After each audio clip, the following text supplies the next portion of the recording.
Hey everyone, this is this week's tip of the week. And this is something that comes up over and over and over again with clients and just, individuals who might ask me a question at events or what have you.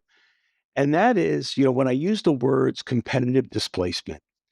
And when I talk about competitive displacement, I'm talking about that we are in a business as originators to win business.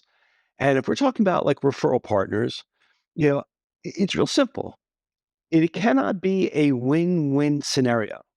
It has to be a win for the client or a win for the referral partner. So win for the client, win for the referral partner, win for you, which means someone has to lose, and that is going to be a competitor. And if you've heard any of my tips or been to any of my programs, you know that I'm all about sales and marketing honestly, ethically, morally. So we don't badmouth anybody. We don't do anything like that. But competitive displacement is recognizing in your mind that you have to win, and if you by winning, someone's going to lose. And a lot of people struggle with that because they don't want to think of this as a competition, yet we are in competition day in and day out. Whether a borrower is shopping for a loan, that's competition. Whether a realtor or referral partner is doing business with a competitor, that is competition. So when we talk about competitive displacement, we've got to realize I'm going into this. How do I displace my competition? How do I move them out and move me in? Which is why when you follow my program, when you follow my system for finding people's pain, finding the voids that is being left by your competition, by asking questions, if there's one thing you wish that your current lender could do or do better, what would that be? That is part of competitive displacement. See, some people think like, okay, competitive displacement is head on, butting heads. It's not.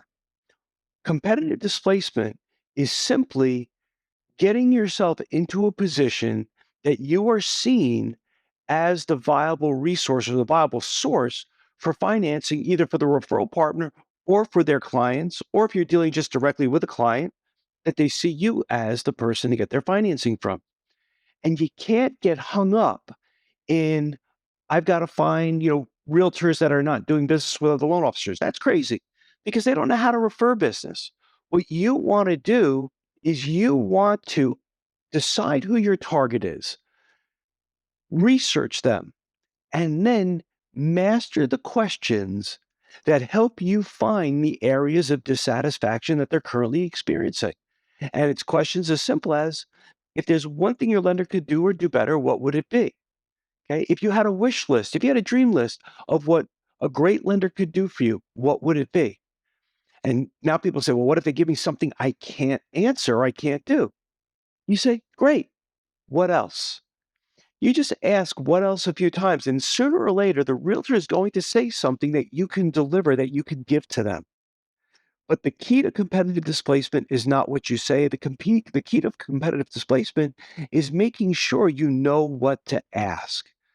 So I encourage you, if you struggle with getting the attention of referral partners, getting them to recognize what makes you different than your competition, then you have to spend the time to master and learn the questions that create these opportunities for you. Ladies and gentlemen, that is competitive displacement. This is a competition. We can do it the right way, honestly, ethically, and morally, but you have to know what questions to ask. So if you struggle with this, make sure you spend the time to learn and master the right questions. We'll see you on the next step.